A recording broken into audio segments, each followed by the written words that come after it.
Welcome to Subramani. I'm going to talk about two words, volatility and risk. Volatility means how much will a share price fluctuate. Here I'm not talking about share price. It could be currency, it could be gold, it could be the index, the US index, the Indian index, doesn't matter. Any asset in which you are investing or planning to invest, by how much it can go up and go down, that is volatility. Volatility is scary, yes, but risk is how will your asset class perform over your time frame. So whether you have a 2-year time frame or a 5-year time frame or a 25-year time frame, how it will behave, whether it will give you a return adjusted to the risk, whether it will give you a return adjusted to income tax and inflation, will it give you a real return, that is risk. How the market goes up and goes down, that is volatility. Yes, volatility will have an impact on your thinking, but volatility is not risk, and risk is not volatility, right? You should be worried about risk, you need not worry about volatility, which means if you have the capability of making an investment and not looking at it for 25 years, the question is, after 25 years, what return have you got? That is the question you're trying to answer in risk. Whether the market will go up, go down, whether Bengal elections will have an impact, not have an impact, all that is volatility. Volatility for 99% of long-term investors is noise. But of course noise is disturbing, because I cannot say don't worry about noise. You will worry about noise, but noise is not risk, right? So when you are going in a plane, the turbulence is volatility. Whether the plane will crash or whether you will reach safely is risk, right? So turbulence is not risk, crashing is risk. So try to understand the difference between volatility and risk. These are not words to be used interchangeably. Now, there are a few things that you can do for not worrying about volatility. One of the best things that can happen, and I'm talking about this as a solution for volatility, not just for not having enough money to invest, is to do a systematic investment plan, right? So an SIP dramatically reduces the impact of volatility on your thought process and on your portfolio. Now forget what it does to your portfolio, that I think enough people have spoken. See what it does to your mind about volatility. When the market comes down, you feel happy that you're still buying. When the market goes up, you're still happy that okay, I bought totally so much and I've got another 5, 10, 20 years to invest. The psychological impact of SIP is dramatically understated by people who have calculators and who can say that SIP does not improve returns or things like that. I am talking only about the mental impact. Of course, there is the financial impact. You don't have money. If I tell you have to put away 25 lakhs for your retirement, it does not mean that you will put away 25 lakhs because you don't have 25 lakhs. But if I tell you have to put away 5,000 every month or 3,000 every month, you will do it. So one is the availability of money. Second is this impact on your brain. I don't think that is been spoken about at all. People don't talk about it. So first, to reduce the impact of volatility is to do a SIP on a regular basis, and on days when you think that the market has gone down too much. Suppose you have been investing in the market regularly and one day you see a 5% fall or a 4.5-5% kind of a fall. That's a big one, which means you're talking of, when the index is 50,000, you're talking of a 2,500 point fall. On those days, put more money. So just get excited about putting more money on those days. That's perfectly all right. If you are investing in the big, well-managed index or a fund manager with whom you're comfortable.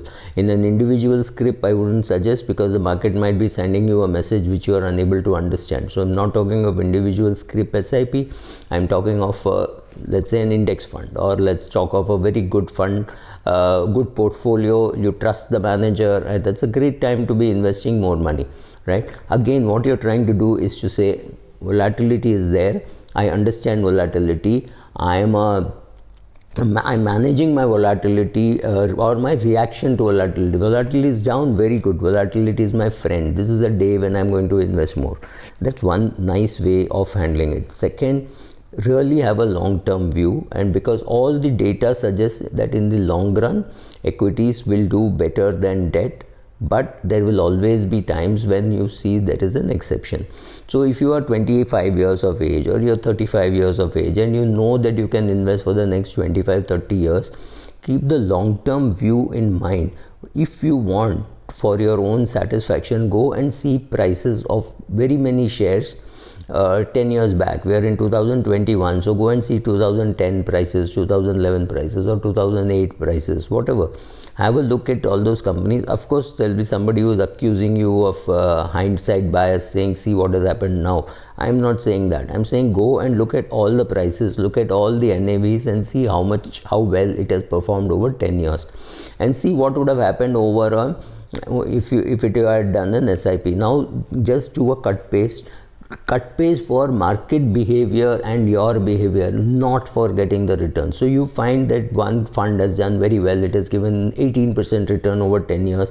Don't expect to get 18% in that over the next 10 years. However, look at 18 as 2 times the inflation or 3 times the inflation or whatever, okay, and say that is what is likely to happen. Maybe it won't happen, maybe it will happen. You're sitting there watching it, but you are putting your X amount every month, 2,000, 5,000, 50,000, whatever, but regularly continue putting for 10 years. Yesterday I spoke to a friend who had just completed a 15-year SIP in a pension fund. That's amazing. He had not missed a single installment, and he was very happy with the 8.97% return that he had got in a fund which he thought will give more or less same as the public provident fund. So therefore he did a 15-year SIP, and he asked me what to do. I said, you're still very young. He's just turned 54. So I said, you're still very young, you could just keep it on. I mean, either do more or you just let it lie there. You don't have to touch it. So let it lie there, and then volatility will have zero impact on your brain. I'm talking about your brain. So one is to say how you will react to volatility. Make volatility your friend, and see what else you can do to reduce the impact on volatility. Doing an SIP, doing long-term investment makes sense. Involve your family, make them understand that when you see articles like Ambani loses 5,000 crores of market cap or 10,000 crores of market cap, put it in perspective. Say, okay, when a person has a few billion, he is bound to lose a few million every week, every month, whatever, because of volatility. It's not something for which you need to worry or react, right?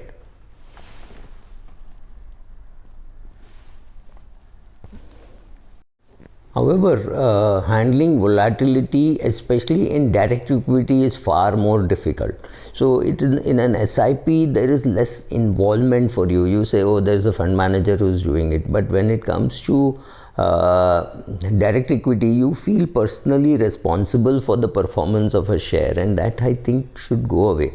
ONGC doesn't know that I own shares of ONGC, and I know that I own shares of ONGC, but ONGC has no sentiment towards me, right? There's no love affair that I'm having with ONGC. I think at a particular price it's worth buying, at a particular price it's worth selling. So same thing for Coromandel International or anything which is there in my portfolio for a long term, short term, trading, whatever.